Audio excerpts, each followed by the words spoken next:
Today is April 20th, 7-year memorial of the BP disaster in the Gulf of Mexico.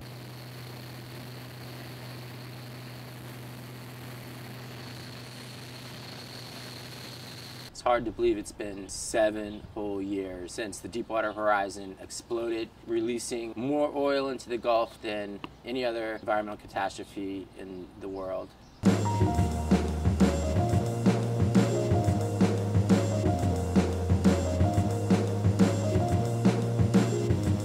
That's the Coast Guard. They have a very distinct sound to their choppers. Yeah, there it is. Looks like he's heading out towards Lafitte. Just a few days after the Deepwater Horizon sank, I found myself on a small plane flying out over it with just a little flip cam, taking aerial photos, just flying on a regular basis out over the source where the oil was gushing out, getting out on boats and going out to to the wetlands and to barrier islands that were getting inundated with oil.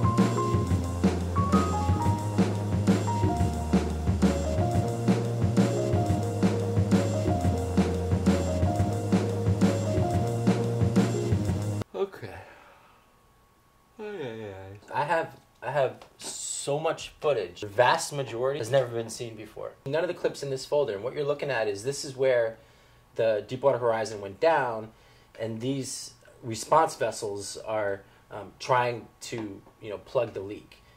So the flames that you see, they're flares, and what they're doing is people forget that not only was it oil that gushed out of that well, of the Macondo well, but there was a lot of gas that flowed out as well, and it was really toxic gas.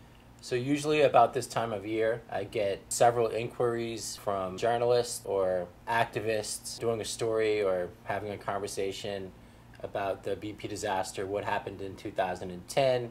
Inevitably, I end up going back through all of these files, and I mean, I have literally thousands and thousands and thousands of photos, an untold amount of gigabytes of video, just so much footage. The vast majority of this footage that I have has never been seen.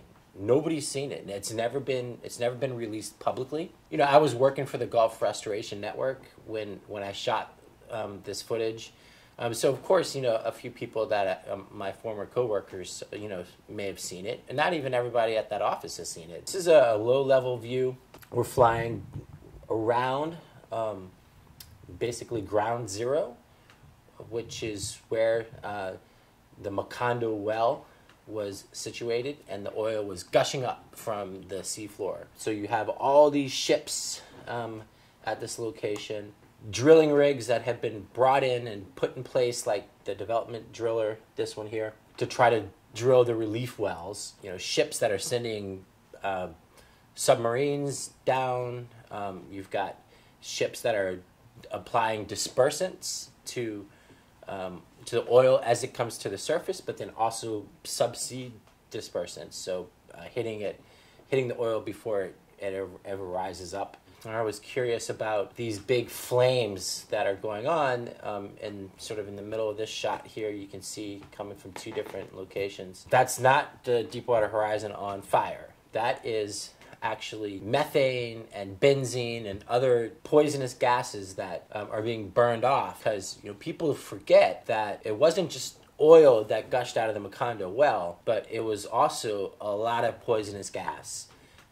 And in order for the response workers to operate in this environment, they had to burn off this gas. This ship next to this rig is just constantly squirting water like this. It's like a fire hose on the flare so that it doesn't catch the rest of the rig on fire. That's how hot it is. So a very dangerous situation, very tense situation. It's really hard to describe.